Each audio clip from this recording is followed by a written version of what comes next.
Hello, guys. Welcome back to our podcast. This is Madness in the Dunya with your host, Mohammed Ismail, or Smiler, and he's. And is what, bro? What? Go on. What? Are you gonna say sidekick again? Huh? Nah, I don't know what I was going to think. I was going to say, and he's. I don't know, like, co anchor. That's what I was supposed to say, co Oh, anchor. okay. Co-anchor Cameron, man. You already know the green-eyed guy. Just had to put that out there again, just in case you didn't remember. Yeah. Okay, yeah. Today's topic is. What's it called? What is it? What's our today's topic? Living with your in-laws. I'm sure some of you guys could relate. I'm sure. Not me, but obviously, some girl out there. This is more like an educational for the future, or something that's relatable to you. If you're watching this, highly doubt any of you guys are married because everyone that's watching it is from a private story. So none of you guys are married. So and your guys, but you never know. This can be an insight. This can be an insight for you guys, some education. So this is more of an education. And I went on the side note, but yeah, come on, this way. Start it off. Start off. I don't even know how to start this off, man, because I'm not even married either, man. I can't even think of myself being married. It's a weird concept. But okay, in-laws. So like a lot of people in the Asian community, we get married. Some of us get married fairly young. And even if we do get married, we always have to live with our in-laws from day one, arranged marriages. We always have to live with our in-laws. It's always like Well, it's the you girls that like living in, it's not the guys. yeah, it's For always the you white girls. people. Yeah. For you white people, you probably just I don't know what you guys do, just not season your chicken probably. I don't know, man. We leave you guys. But yeah, so so you can season your chicken. Just don't go too spicy. I know how you guys can't handle a little bit If of you salt guys and need some pepper. help with the spice, if you need help with the spices, just hit me up, man. Message us on Instagram. I'll reply. I'll give you the seasonings you need, man. Man, I can be your, what are they called, cookbooks. I can be your cookbook. Man. Don't I'm never like you can't actually cook. I was trying to think of a violation, but you actually can cook. Living in accommodation has showed that you can actually cook better than But even I my could mom. cook. Oh, you're trying to violate your mom like that? Whoa! But my You're even mom will violating admit auntie that. G. Even my Wow. mom will admit you're better than me, probably better than her. But Now yeah, the you thing make is some that mad stuff. I do. I true. I can't lie to you. Most the majority, every time I'm being experimental when I cook, yeah, it always goes sideways. So I usually just stick with what I can do. You know, I realize what goes sideways as well. Us. Us, because we're supposed to talk about marriages, and we're now talking about food. We went from seasoning to food. Oh man, how did we go off on that tangent? But okay, let's get back on topic. So we usually get married, and it's always the girl crying, has to leave her family, which is an awkward thing. Imagine holding your girl's hand and she's there crying, and you're like just standing there. I don't know what the groom does, but yeah, let's just get back to the topic. Now you know what's good. You know what? Now you said that, yeah, and something popped up to my head. I went to this wedding once, yeah. Now obviously the bride is crying, and I like always, she's crying. And you know what the groom, my man, you know what the groom was doing? Yeah, my man was just on his phone texting away, just walking, looking back at his wife, all pissed off. I'm like, hey, you just got married, bro, and you're already getting pissed off. She's crying, bro. She's leaving her house and you're leaving her family and all of that, and you're there getting all pissed off, man. Let her have a moment.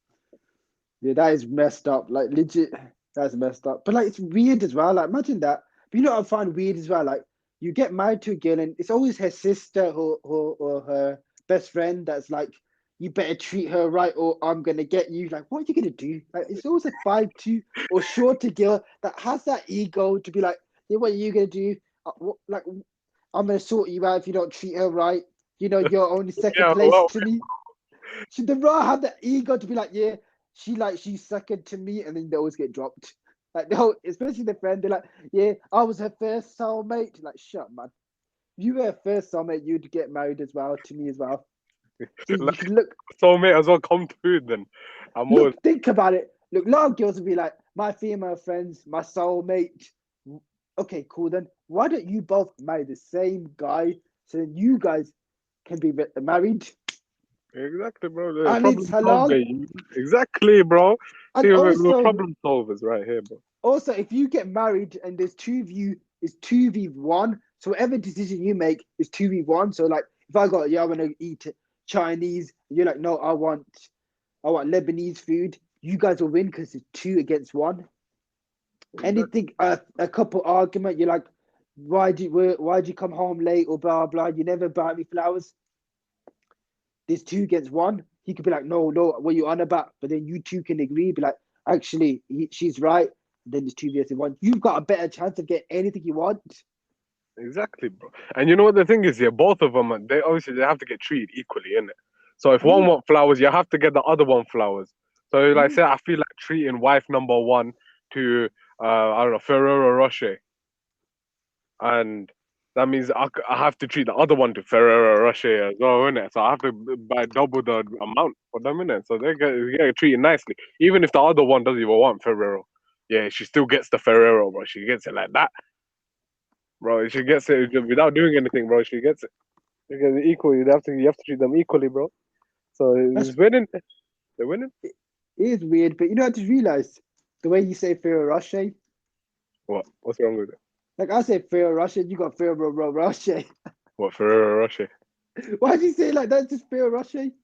Because it's do you understand the amount of R's that are in it? Ferrero. I'm not gonna go Ferrero Rocher. Like them fucking French idiots. To say Even though Ferrero they're the Rocher. ones. Ferrero Rocher. Why do you say Ferrero Rocher? Like to say Ferrero Rocher. I was trying to violate my accent, and my voice. Bro, it's not accent. You both got the same accent. We're both from Brum. How? I'm from. I remember I grew up in London, man. I still got my London accent in hand a little bit. Like, so it still hasn't faded. So I still got my London accent in there, and that's how we say it. Ferrero. Oh, you man. Wait. Ferrero Rocher. Ferrero Rocher. Ferrero Rocher. There you go. There you go. Yeah, I said it.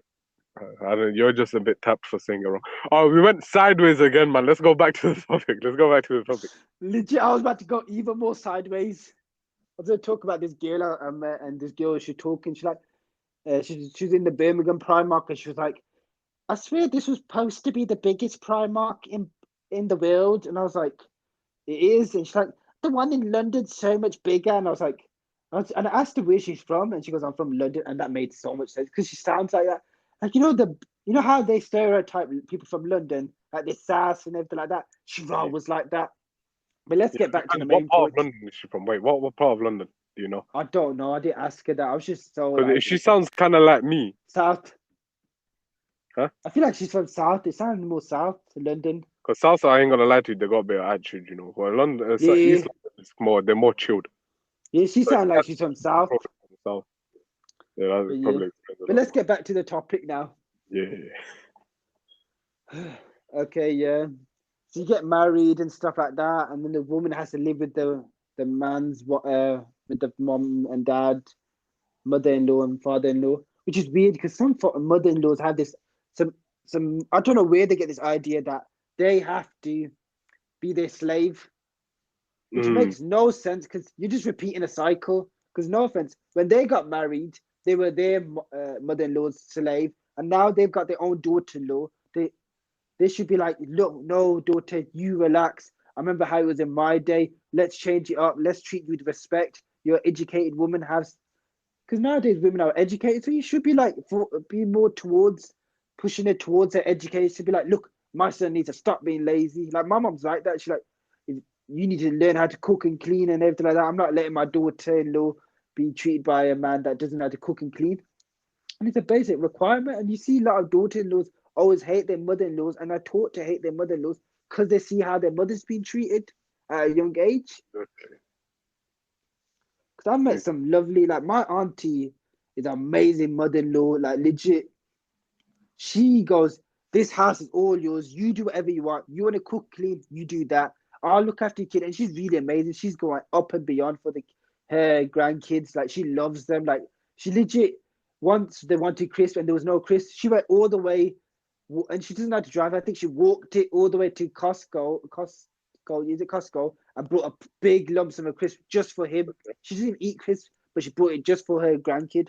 I think that's amazing. And she does all kinds of things, changes the diapers. She's amazing. I don't expect any mother-in-law to be like that amazing, but she loves her daughter-in-law. And I think that you should respect your daughter-in-law and treat them your house as their house because it is like that. Especially if you're living with them. Yeah, that's what I'm saying. In that case, it was. Like, I hear some mad stories about in-laws, bro.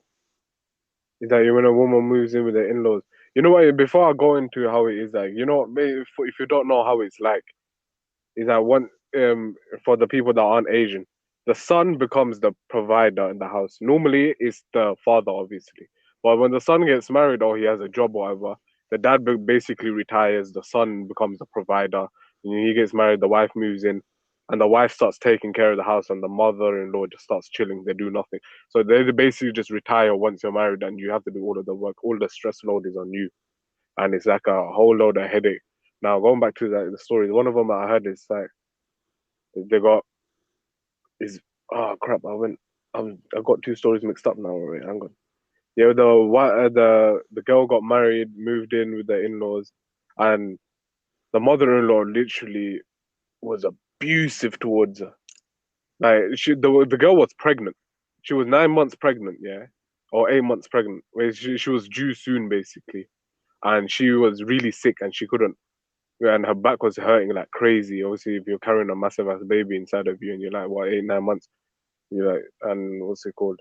So obviously, she decided to go sleep, take a rest, and the mother-in-law got all pissed and she started like having a go and all of this and that. And the girl woke up hearing that her mother-in-law saying that if she ain't gone, then I'm leaving the house. She goes downstairs to see what's happening, sees that her stuff, the daughter-in-law's stuff, is packed up outside the door. The husband's doing nothing. He's just chilling there. He's not doing anything. He's chilling. And she goes, "Nah, you can stay and everything." And she just left. She just left the house, and she's never been back. From what I know, at least she's never been back with them. Never lived with them again. I don't even know if she's with her husband right now. Honestly, if your husband's like that, honestly, leave him because how is he? Because he's obviously as a duty as a man, you're supposed to provide and protect for your wife. If you're clearly letting your wife, your pregnant wife as well, as a Jew, yeah, and you're letting her get treated like that, nah, honestly, you don't deserve to be married, bro. First of all, and then like, if the in-laws are treating her like that, well, and I forgot to mention the mother-in-law done nothing. She doesn't really do anything. She makes the daughter-in-law do all of the cooking, the cleaning, and stuff like that while she was pregnant as well. That heavily pregnant as well. Keep in mind, it's her first baby as well that she's having. So obviously, she's new to the whole experience. She doesn't know what it's like, and it's messed up, bro. Like they treat it like that, and there's so much worse stories. That's crazy, man. Legit. It's sad that you hear them types of stories because they're common. I've heard similar stories to that as well, man. Where the daughter and the son-in-law, the mother makes the son choose between her or his wife, and I feel like that's such a dumb question. It shouldn't be a decision. It shouldn't be a topic to fight for. It should be your wife. It always should be your wife. When you get married, your responsibility is your wife and your kids, and then your mother. And I don't think like you should just throw your mom to the side or whatever. You should still love your mom and treat your mom right and your parents. But at the end of the day, your wife is your responsibility. It's like your kids are your responsibility. I don't know why people don't get that. Like legit, especially in the Asian community where it's like control, and I don't know why people have this idea that you have to retire. So I believe, and I truly believe, when you get married, even if you get married young, you should just rent a place or get Yeah, another place. that's Even the if way. you're, hmm, That's definitely the way moving out. I'm saying move out, even if you're not rich or anything like that. Nowadays, both men and women work now, so you can at least get a rent a place, accommodations. A lot of people got unis. There's so many options. There's so many ideas and everything like that. So you should just get a place. But even then, I think there's always that element as well of fear as well. Because obviously, imagine your daughter living away from home. That's weird, man. I I don't would, know what do you want to like. Do you want to add anything to that? yeah, you know what it is as well. I think me and you, both of us had the discussion like this a while back as well. It's like when you live with your in-laws, you can't have the full-on husband-wife experience. First of all, you can't be a husband-wife properly, and then again, obviously, husband has his duties, the wife has his duties. If you're living under someone else's roof, yeah, you can't exactly fulfill those duties properly. So, like, for example, if I'm living with my dad, I'm like my mom and dad with my wife, it's gonna be like I'm gonna be the provider of the whole household. First of all, so I can't exactly provide for her individually, and she can't exactly be the wife of the house. I mean, the woman of the household, and I can't be the man of the household because my dad's the man of the household, and my mom's a woman of the household. And but obviously, putting all of the abuse and retirement to the side, it's you don't get to be the man of the house and the woman of the house. You don't have the actual feeling because it's like once you move out. Because I moved out, so I know. I can kind of relate. I can sort of explain from my experiences. Once you move out, you have the responsibilities. Like you need to make sure all this and that. So you really feel independent and you feel like you're actually tackling on the tasks. Whereas when you're living in someone else's roof, you don't actually have that because once you're on your own, or what in this case your husband and your wife, that's when you're truly that's when as a husband that's when you're truly a husband and wife, and that's when it actually kicks in. And I'm waffling on right now. I don't know what I'm talking. It's late, yeah, but what's it called? Yeah, you guys actually get the full on experience of being a husband and wife. The woman gets to be the woman of the household. You guys do things your way, whereas when you're living with the in-laws, you do it according to them. Like I'm gonna use my sister as an example. Obviously, in my house, or my parents' house rather, um, we do things a certain way. My sister moved in with her in-laws. They do things completely different. Like their breakfast time is our lunch time. I'm not even joking. For them, if you invite them for lunch, they're gonna come over about 4 5 o'clock. 'Cause that's their lunchtime. My sister now obviously going from our lunchtime at being at like 1 2, like a normal human, and she now is doing lunch at 4 5, and she's like it's a completely different lifestyle, completely different behaviors and stuff like that. So it's completely different. But when you're living with your husband on your own, you're renting a place, you have your own place. You do things according to what you guys want, and you start building your foundations from there. And that's when you truly become husband and wife. And when you have kids and stuff, that's when you truly become your own family. Whereas when you live with your in-laws, you can't. I talked a That's lot there. yeah, I see where you're coming from, but I got one question, man. When do they have dinner then? Because if they have lunch at like 4 or 5, when the hell do they have dinner? Honestly, I don't even want to know, bro. The late I've had lunch in their house, and that was like 4 5 as well. I'm just like, yo, that's their lunch. At the dinner time must be like flipping 10 o'clock. It's like 12 o'clock in the night. You just see them there eating. He's sitting in the pajamas, yeah, we're getting the rice and curry, all of that, sitting in the dining table eating. So, yo, what's this? It's a They're, madness. they're fasting, man. They keep a whole fast there, man. 4 or 5 Ramadan time, man. They've been You know, it's weird. I fasting. don't get. They have jobs, so they wake up. They do 9 to 5 jobs like a normal human. Yeah. So I don't know how they have that schedule to eat lunch at that 4 5, breakfast at 1. So if they're working a 9 to 5, they're gonna wake up obviously before 9 o'clock. So why are they gonna have the breakfast at lunchtime? That's what I don't get. How do they work to fit in their normal eating schedule to a normal human 9 to 5? I don't know how they do it. That's weird, man. Like, just imagine that just working and you're working at a place and you're legit eating your sandwich and you see some Donny just pull in with like a coffee and just got like a cookie there, like a bunch of cookies and croissants there, just eating it there at like 2 3 o'clock at Just, lunchtime. just pull out a full English breakfast at lunchtime and be like, yo, Just pull up with like a toast and stuff like that. Egg Benedict. Got the little like he say goes to McDonald's like, yo, can I get a what's it called? egg McMuffin. muffin.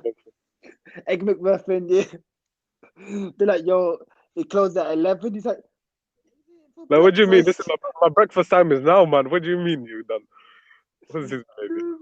They're mocking it, man. Like, imagine that, blood. Oh, man. These jokes, man. I don't even know how people do that, man. That's weird. I They're don't the know. same. They're the type of people probably put milk first and then put cereal, man. Honestly, if they are, that's it. I'm never going to the house again. Never. Just, No. nah, man. They're starving your sister down there, man. I feel sorry for your sister. I know, it's not this schedule is on a whole different level, bro. Honestly, when you say, oh, I'll be here by 8, 10 o'clock. I'm true story. When my what's it called, sister husband came to pick her up when she like my sister was here not too long ago, and when the day that she was gonna leave, my sister's husband, I think it's brother-in-law in it, but I'm not gonna say that. It sounds weird, but yeah, he goes, I'm gonna be here at 4 o'clock. He comes at 10. That's his 4 o'clock, bro. That clearly shows that the schedule is just dodgy, bro. 10 o'clock is apparently 4 o'clock now. Madness, man. Oh, we went sideways again, man. No, but it's still kind of on topic, man. It's not that off. True, true. Talking about egg Benedict at 1 o'clock, bro. Egg McMuffins. Oh, madness. Now one thing also I wanted to say is, when you're living with your in-laws, whatever, as a wife, we're pretending we're wives in this situation, so it makes sense, okay? Astaghfirullah, kusra behavior. But anyway, yeah. Um, what's it called? Yeah, when you're living in your in-laws and you have a kid on the way, that's when shit hits the fan. Have you ever noticed? What do you That's mean? when, Elaborate. like, okay, I'm gonna use my neighbor as an example. If he's listening to this, I highly doubt it. But if you are Wagwan my G, and I'm not gonna bait you out, don't worry. But here, basically, his marriage is all right. Oh, I don't know. Obviously, they had their ups and downs or whatever. Living with in-laws, but then my neighbors, I can hear some shit when he tell me occasionally things here and there. But when he had a kid, honestly, bro, shit went sideways. Because after the kid was born, he didn't see his kid for 8 months. Eight Huh? months, bro. Because he didn't see his kid for 8 months because she left to and went to started living with their parents, bro. He didn't see his kids for 8 months because shit in his house went fucking sideways and with his in-laws as well. So his wife's parents, there was beef when the kid came in the picture. When his son came into picture, he'll call me at like and tell me, "Oh, jump outside." It's 12 o'clock in the morning. He'll call me, "You'll come outside," and go in his car, and this guy, he's like basically in tears, and he's like, "Bro, I haven't seen my kid in 8 months, bro." And he'd always talk about his kids and his wife, and he'd be like, "Yo, I miss them, man. I mean, I can't see them." Yeah, I'm like, I miss my kid, bro. And I'm like, this is my kid. You see him, and he'll be like, this guy ain't 8 months. Yeah, I think it's 6 months actually. But regardless of whatever it is, like, I haven't seen my kid in this long, bro. He's like this old, and he's big, and he's like he loves seeing me. I remember he was like, oh, last time I saw him, yeah. I remember when he saw me, he used to get so excited. No matter who's in the room, the moment he sees me, he start jumping up, and he'll always want to go to me, and he'd be like in tears, bro. And he couldn't see his kid for that long That's because of sad. beef with living with in-laws. Alhamdulillah, yeah, he moved out because he's doing what we're saying. We're moving out, move out stuff. He moved and when they brought it up, him and his wife brought up moving out. He goes and they officially got the place. They moved in and moved out now, moved into their place now. Alhamdulillah, and he goes, this is the happiest we've ever been in our marriage. They've been married what 3 years now. I think it's That's 3 years, 3 4 years. And he goes, this is the happiest we've been. They've been living with his parents. alhamdulillah. Yeah, they've been living with his parents the whole time. So the fact that they've been married for this long, and now only now when they moved out, they've been the happiest in their marriage. Like, I haven't seen her car in like a year since after the kid was born. I haven't seen her car, and I'm talking that's obviously a long time. I haven't seen her car till before they moved on the road. It's mad. It's been ages. Jeez. But that's it, man. It legit shows that like living with your in-laws is bad. Like you can have the best in-laws, but you need to have that freedom. Because as you said, a man has to be the man of the house.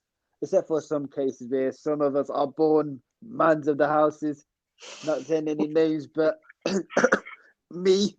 But yeah, but obviously the woman wants to be the woman of a house. She needs to have order her way. Because everybody has their method. And I feel like the woman needs to sort her stuff out, have her routine, have whatever she wants. And I feel like you can never grow if you're in somebody else's house. You can have the best mother-in-law, but you can't change the whole house because that's her mom's house or mother-in-law. And I don't think a woman should. Your mother shouldn't change your house for anybody. It's hers. But I think having your own renting a place gives you that freedom to have control. The woman, 'cause I think I believe a woman is your home. woman makes a home, and I truly believe that you can live anywhere, but a woman can make a house out of anything. Legit. If you understand that, you understand that. If you don't, you don't, man. Yeah, But it makes sense to me. Legit. And a woman needs to have her freedom. You can't just take her away from her mom and dad and her siblings and throw her in a new environment where she has to call somebody her mom, has to be controlled. Like nobody should be controlled on a genuine note. And as a woman, she needs to have her space to be freedom. And then later on, they build a bond because you can't do anything. Like with me, I feel awkward, even even saying I love you to my wife in front of my mom, even holding my wife's hand because parents are legit. So like some parents are like really backwards. They're you like can't be affectionate towards your wife, wife yeah, when you're in front of your parents because you gotta show them in it respect, and respecting it. You gotta have etiquette, shame. yeah, Like that. Shame. That's the word shame. I said the shame, yeah, age. Yeah, you gotta have shame in it in front of you. Can't exactly be. You can't. We're not white people where we can start lip syncing each other in front of everyone. Now, obviously, you gotta have shame. yeah. Morals. We have to be very like disciplined kind of thing. Shame, yeah, shame's a better word. Yeah, shame. No, shut 'em. So, oh man. Yeah, exactly. So you gotta be. It's a mad topic. Yeah, It's yeah, man. mad. So I know there's girls out there that want to live with their in-laws. I like if my wife's like that, I'm gonna do whatever the hell. Like if I ever find a wife that wants to live in their in-laws, I'm gonna go. Are you crazy? I know my parents, man. I know my parents. I'm like, you're not gonna survive in a house, man. Like, you know, it's because they're like in the end, like you said, as well, it's a whole different environment. As Yeah. well, my house environment is just wake up in the morning, yeah, someone just flat kicks the door open. I'm like, what the hell? Like, it's just like, what gone? And you can't, especially you can't do that when you're flipping, especially when I'm married, and you can't exactly flat kick the door open. Yeah, true. You never know what's going on behind closed doors. Man. Whatever happens behind closed doors, stays behind closed doors, isn't it? That's true. But even then, you can still have a good relationship because living in each other's pockets is not going to help. A mother and a wife should not be living in each other's pockets because, no offense, this is going to cause conflict. They'll have a better relationship as well, I feel, long term. Because legit, Yeah, you can still visit them every week. You can go down to your mother in law's, your mom's the following week. You can blah, blah, blah. You can still interact, phone her all the time. Like with my, what's it called? One of my cousins got married and they lived with the parents and they were just a lot of arguments and then he moved away, but he didn't move far away. And the mother-in-law and the daughter-in-law, alhamdulillah, have a very good relationship, so it works. Like legit, she goes because she never really had a daughter because she got my auntie. She had three sons, so she never really had a daughter. So her daughter-in-law's like a daughter now, but that's because now they have a little bit of space between them. They're not living in each other's pockets. They can talk, phone each other. They always talk to each other. I'm not even lie to you. So you need to have a little bit of social distancing. COVID reference there. But yeah, should we end the podcast now, man? yeah. Let's call it. And then, Yeah, I'll let yeah. you end it. All right, you already know what I'm about to say. Subscribe, share, follow the socials. Let us know in the comments or DM us on Insta. If you DM us on Insta, we're gonna get back to you a lot better. We're most likely gonna see it anyway. So get message us on what anything you want in particular. Give us some hate, whatever you feel like in it. Just like anything to improve. Yeah, make sure you share. All of that. Our views, can't lie to you, they're kind of bad. So make sure you share, follow, tell people. Like Shady, as Slim Shady said, Shady's back. Tell a friend. You gotta do the same thing. Tell a friend. Yeah, Madness in the Dunya's back. But yeah, enjoy. Why am I saying enjoy at the end of the episode? But yeah, let's wrap it up. Let's end it now. bye.